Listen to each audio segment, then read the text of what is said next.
عمران خان کا برطانوی اخبار فائنینشل ٹائمز کو انٹرویو میں امریکی سازش اور رجیم چینج کے بیانیے پر بڑا یو ٹرن، کہا امریکی سازش کا معاملہ ختم ہو چکا، امریکہ سے اچھے تعلقات رکھنے چاہیے۔ وفاقی وزیر اطلاعات مریم اورنگزیب کا عمران خان کے انٹرویو پر رد عمل، کہا آج نام نہاد حقیقی آزادی کا اصل چہرہ مکمل طور پر بے نقاب ہو گیا ہے۔ عمران خان نے امریکی سازش، امپورٹڈ حکومت اور رجیم چینج کا بیانیہ پس پشت اس لیے ڈالا کیونکہ وہ کبھی موجود تھا ہی نہیں۔ عمران خان ملک کو تہس نہس کر کے آج امریکی سازش کے بیانیے سے دستبردار ہو گئے ہیں۔ انہوں نے پارلیمان، افواج پاکستان، اداروں کو غدار ٹھہرا کر صرف یہ کہہ کر کہ it's behind me and it's over اور بات ختم۔ عمران خان، امریکی سازش کا بیانیہ پس پشت ڈالنے سے بات ختم نہیں ہوگی، آپ کو جواب دینا ہی پڑے گا۔ جس بیانیے پر پورے ملک میں انتشار اور جھوٹ پھیلایا گیا، جواب دیے بغیر صرف دستبرداری کافی نہیں ہوگی۔ عمران خان نے اپنے جھوٹ کے لیے آئینی عہدوں سے آئین شکنی کرائی۔ عمران خان نے اپنے حامیوں کو پاگل اور بھیڑ بکریاں سمجھ کر رکھا ہے۔ آج جھوٹے اور فورن فنڈی فتنے کی بات سننے والوں کے لیے سوالیہ نشان ہے۔ بات کریں گے سینئر تجزیہ کار نوید چودھری صاحب ہمارے ساتھ موجود ہیں۔ نوید صاحب، جیسے کہ آپ کے علم میں ہے کہ عمران خان نے پہلے امریکی سازش کا ایک بیانیہ بنایا اور آپ اس سے دستبردار ہوتے نظر آ رہے ہیں، جس پر مریم اورنگزیب نے یہ واضح کر دیا ہے کہ ایسے آپ پیچھے نہیں ہٹ سکتے، آپ کو جواب دینا پڑے گا، کیا کہیں گے اس پر؟ بہت شکریہ۔ دیکھیں، یہ معاملہ اتنا سادہ نہیں ہے کہ آپ نے ایک بیان دے دیا اور اس کے بعد یو ٹرن لے لیا۔ پاکستان کے سفارتی تعلقات کو داؤ پر لگایا گیا اور اس کے نتیجے میں ایک بڑی ٹینس صورتحال پیدا ہو گئی۔ ہمارے باہمی اختلافات ہوں، سیاسی اختلافات ہوں اور پیچیدگیاں ہوں ملک کے اندر، تو اس پہ ایک اور زاویے سے دیکھا جاتا ہے۔ لیکن عمران خان صاحب نے ان کی حکومت جب آئینی طریقے کے ساتھ رخصت ہوئی تو اس کے بعد سائفر کا ایک جھوٹا بیانیہ گڑا اور اس کی بنیاد پر پوری کمپین چلائی اور اس میں پاکستان کی مسلح افواج اور ایجنسیوں کو بھی ملوث کیا، سول حکومت کو بھی ملوث کیا، امریکہ کو بھی ملوث کیا۔ اس کے نتیجے میں پاکستان کی پوری دنیا میں جنگ اچائی ہوئی اور وہ لوگ خود حیران پریشان تھے کہ ایسی کوئی بات نہیں ہے۔ کیا اس کا ذکر کرنا ہے عمران خان صاحب کا ریفرنس دے کر؟ ہمیں عمران خان صاحب سے کیا لینا چاہیے؟ لیکن انہوں نے جلسوں میں کھڑے ہو کر، انہوں نے مختلف خبر رساں اداروں کو انٹرویو دیتے ہوئے جگہ جگہ اس بات کو دہرایا۔ اب صورتحال ظاہر ہے واضح ہوتی جا رہی ہے، جھوٹ کے پاؤں نہیں ہوتے، تو ایک وقت آتا ہے جس میں انسان یہ فیل کرتا ہے کہ یہ بیانیہ ختم ہو رہا ہے۔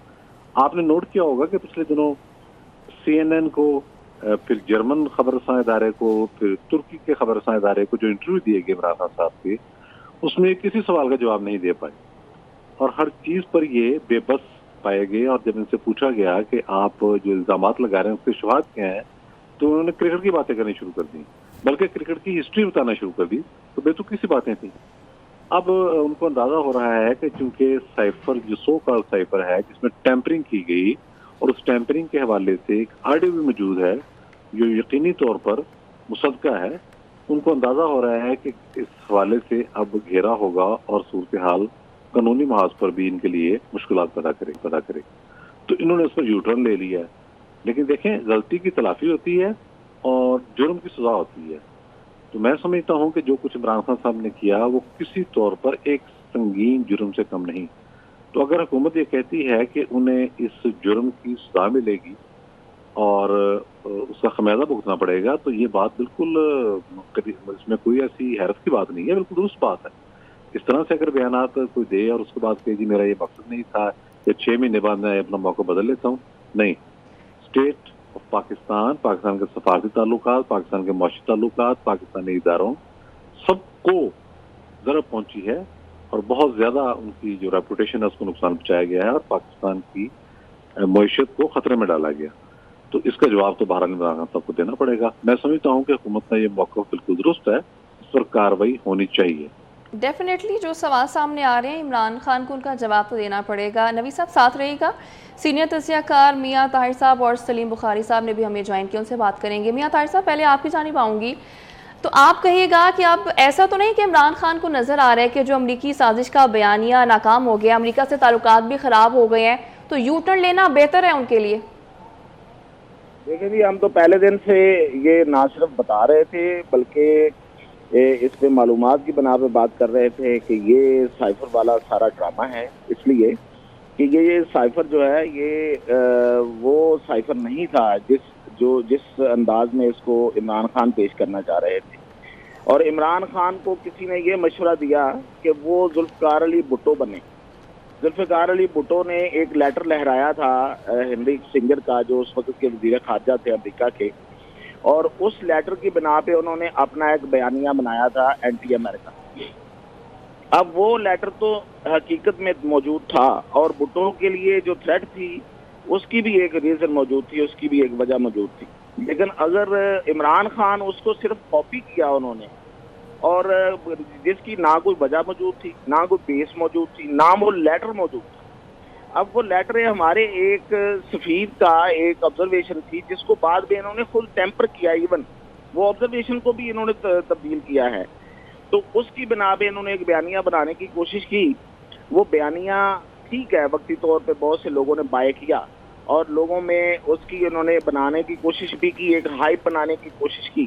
لیکن اب سوچئے کہ اس بیانیے سے جب یہ یو ٹرن لے رہے ہیں تو کیا عوام بیوقوف ہے کہ وہ ان کو یہ پتہ نہیں چلے گا کہ عمران خان نے یہ بات پہلے کی، زور و شور سے کی، قسمیں اٹھا کے کی، اور پتہ نہیں کیا کیا یقین دلانے کے لیے کیا کچھ نہیں کہتے اور کرتے رہے، اور اب آگے انہوں نے اس پہ یو ٹرن لے لیا ہے. اس کا مطلب کہ اس کی بیس میں کوئی چیز موجود ہی نہیں تھی، وہ سارے کا سارا ایک ڈرامہ تھا. اب عوام اس بات پہ ان کو دیکھیں، حکومت نے کیا سزا دینی ہے.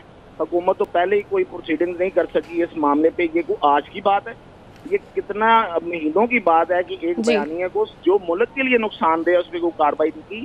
اس پہ جو سزا دے گی وہ عوام دے گی، اور وہ انہیں ووٹ آؤٹ کرے گی، جس طرح یہ اسمبلی سے ووٹ آؤٹ ہوئے ہیں ایک جھوٹ کی بنا پہ بیانیہ بنانے پہ. تو اب گورنمنٹ کی طرف سے یہ دعوے تو اب مجھے تو دعوے لگتے ہیں. اگر اب تک ان پہ کوئی کارروائی ہونا ہوتی تو ہو چکی ہوتی. بالکل ایسے ہے کہ اگر تو یہ کوئی ایسا مسئلہ ہے کہ کارروائی ہونی چاہیے تو کارروائی سامنے آنی بھی چاہیے تھی.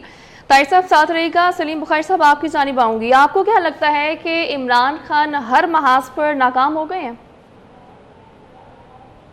بہت شکریہ آپ کا. دیکھیے مجھے تو یوں لگتا ہے کہ وہ شاعر نے ٹھیک کہا تھا کہ اس گھر کو آگ لگ گئی گھر کے چراغ سے.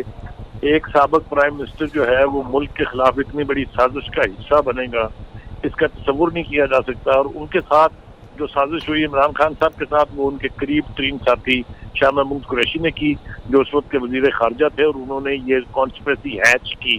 میں سمجھتا ہوں کہ اس کے بنیادی آتھر وہ تھے، اور عمران خان صاحب نے اس کی اونرشپ لے کے ملک کے خارجہ تعلقات جو ہے ان کو اسٹیک پر ڈالا، ایک سپر پاور کے ساتھ ایک جعلی لڑائی لڑی.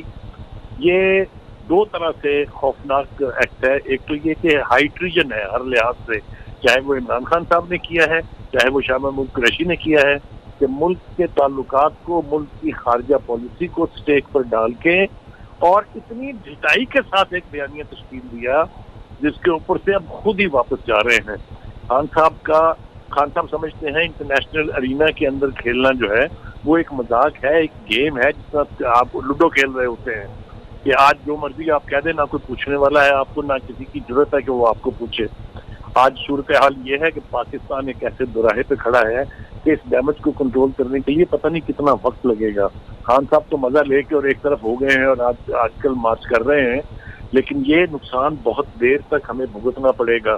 آپ دیکھیے پرسوں اس کا ایک یعنی جو انڈیکیشن ہے وہ یہ کہ ڈونلڈ لو، جس کے اوپر یہ الزام تھا کہ انہوں نے سازش کی، ہی refuse to take a question about Imran Khan. میرے خیال سے اس کے بعد ان کی آنکھیں کھلی ہیں کہ اب تو امریکن ان کا نام لینے کے لیے بھی تیار نہیں ہے. تو میں سمجھتا ہوں یہ سازش جو ہے، جو سازش کا بیانیہ تھا، وہ در حقیقت ان کی اپنی تخلیق کی ہوئی ایک سازش تھی ملک کے خلاف.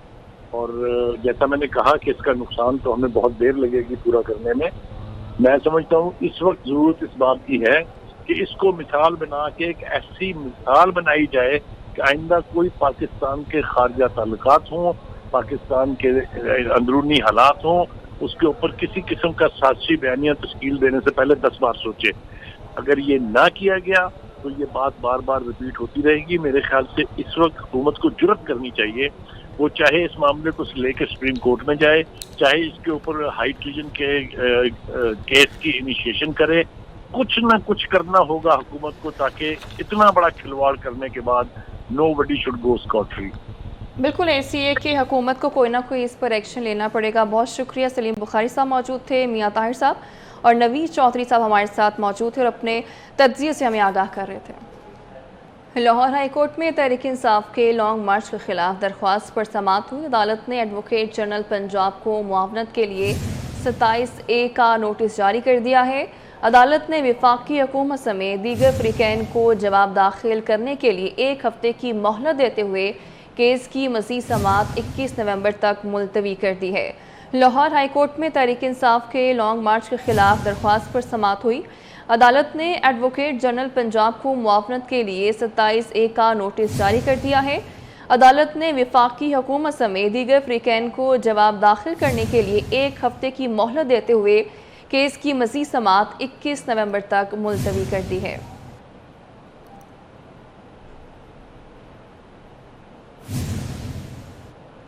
نیب کا سابق وزیر اعظم عمران خان کے سابق معاون خصوصی مرزا شہزاد اکبر کے گرد گھیرا تنگ. مالیاتی سکینڈل آمدن سے زائد اثاثہ جات کیس میں شہزاد اکبر نیب کے ریڈار پر آ گئے. قومی احتساب بیورو نے شہزاد اکبر کے خلاف تحقیقات شروع کر دی ہے. نیب کا سابق وزیر اعظم عمران خان کے سابق معاون خصوصی مرزا شہزاد اکبر کے گرد گھیرا تنگ. مالیاتی سکینڈل آمدن سے زائد اثاثہ جات کیس میں شہزاد اکبر نیب کے ریڈار پر آ گئے ہیں. قومی احتساب بیورو نے شہزاد اکبر کے خلاف تحقیقات شروع بھی کر دی ہیں. نیب کا سابق وزیر اعظم عمران خان کے سابق معاون خصوصی مرزا شہزاد اکبر کے گرد گھیرا تنگ کر دیا ہے. مالیاتی سکینڈل آمدن سے زائد اثاثہ جات کیس میں شہزاد اکبر نیب کے ریڈار پر آ گئے ہیں. بات کریں گے, عمران اسلم ہمارے ساتھ موجود ہیں. عمران بتائیے گا. جی بالکل, نیب نے سابق وزیر اعظم عمران خان کے سابق معاون خصوصی شہزاد اکبر کے گرد گھیرا تنگ کرتے ہوئے مالیاتی سکینڈل اور آمدن سے زائد اثاثہ جات کیس میں شہزاد اکبر کے خلاف تحقیقات شروع کر دی. صبح بلکہ ڈیولپمنٹ آرٹسٹ کو 15 نومبر تک شہزاد اکبر کے نام اور ان کی فیملیز کے نام جائیدادوں کا ریکارڈ نیب لاہور کو فراہم کرنے کے احکامات جاری کیے گئے ہیں اور FTA, LDA, RDA کو چھانبین کے احکامات جاری کیے گئے ہیں. واضح رہے شہزاد اکبر پر برطانیہ سے ریکور رقم پاکستان لانے میں بے ضابطگی کا الزام ہے اور ریکوری رقم میں بے ضابطگی کے الزام پر نیب کی سفارش پر شہزاد اکبر کا نام ECL میں بھی ڈالا گیا تھا اور لاہور نیب کی جانب سے اس سے قبل بھی جو ہے وہ 22 سوالات پر مشتمل سوال نامہ شہزاد اکبر کو بھجوایا گیا تھا. سوالات میں کوٹ کیا گیا تھا کہ بتایا جائے کہ خصوصی برائے حساب دورانیہ کیا رہا, ذمہ داریاں کیا تھی. شہزاد اکبر بتائیں کہ FIA میں جاری شوگر انکوائری میں ان کا کیا کردار رہا اور شوگر انکوائری جو FIA کی جانب سے کی جا رہی تھی اس حوالے سے کتنی میٹنگز ہوئی اور شوگر اسکینڈل سے متعلق زبانی تحریر یا آفیشلز کیا بات دی گئی. اور اسی مناظر کو مد نظر رکھتے ہوئے گزشتہ جو ہے وہ نیب کی درخواست پر مالیاتی اسکینڈل میں مبینہ طور پر ملوث ہونے پر ان کا نام ECL میں بھی ڈالا گیا تھا. ابھی جو ہے وہ شہزاد اکبر کے نام اور ان کی فیملی کے نام جائیدادوں کا ریکارڈ جو ہے وہ طلب کرنے کے احکامات جاری کر دیے گئے ہیں اور فیصلہ آباد ڈیولپمنٹ اتھارٹی نے بھی جو ہے وہ شہزاد اکبر اور ان کی فیملی کے نام جائیدادوں کا ریکارڈ کے حوالے سے چھانبین شروع کر دی ہے. جی ٹھیک ہے عمران, بہت شکریہ آپ کا. آزاد کشمیر کے بیشتر علاقوں میں بارش اور پہاڑوں پر برف باری کا سلسلہ جاری ہے. موسم کی شدت سے سردی میں اضافہ ہو رہا ہے. بات کریں گے, سفیر رضا ہمارے ساتھ موجود ہیں. سفیر بتائیے گا. آزاد کشمیر کے بیشتر علاقوں میں گزشتہ روز سے بارش اور پہاڑوں پہ وقفے کے ساتھ برف باری کا سلسلہ جاری ہے. خاص کر جو بالائی پہاڑی علاقے ہیں وہاں پہ مسلسل برف باری ہو رہی ہے جس سے جو بالائی علاقے ہیں سردی کی لپیٹ میں آ گئے ہیں. زیریں علاقوں میں مسلسل بارش ہو رہی ہے. خاص کر اگر ہم بات کرتے ہیں بالائی وادی نیلم کی تو نیلم ویلی کے جو بالائی پہاڑی سلسلے ہیں گریس ویلی, تاؤبٹ, کیل, نکرو, ہلمت اور اسی طرح سے جہلم ویلی میں لیپا, ریشیاں, داؤ کھن اور بنجوسا, تولی پیر اور گنگا چوٹی کے علاقوں میں برف باری ہو رہی ہے. حویلی کا جو علاقہ ہے وہاں کے بھی گزشتہ رات سے مسلسل برف باری ہو رہی ہے جس سے یہ جو علاقے ہیں بالائی پہاڑی سلسلے والے علاقے ہیں وہ مسلسل سردی کی لپیٹ میں ہیں. لوگ گرم ملبوسات کا استعمال کر رہے ہیں. زیریں علاقوں کی بات کریں, خاص کر مظفر آباد شہر اس کے جو گرد و نواح کے علاقے ہیں وہاں پہ مسلسل بارش ہو رہی ہے اور اس بارش کی وجہ سے جو درجہ حرارت ہے اس میں مسلسل کمی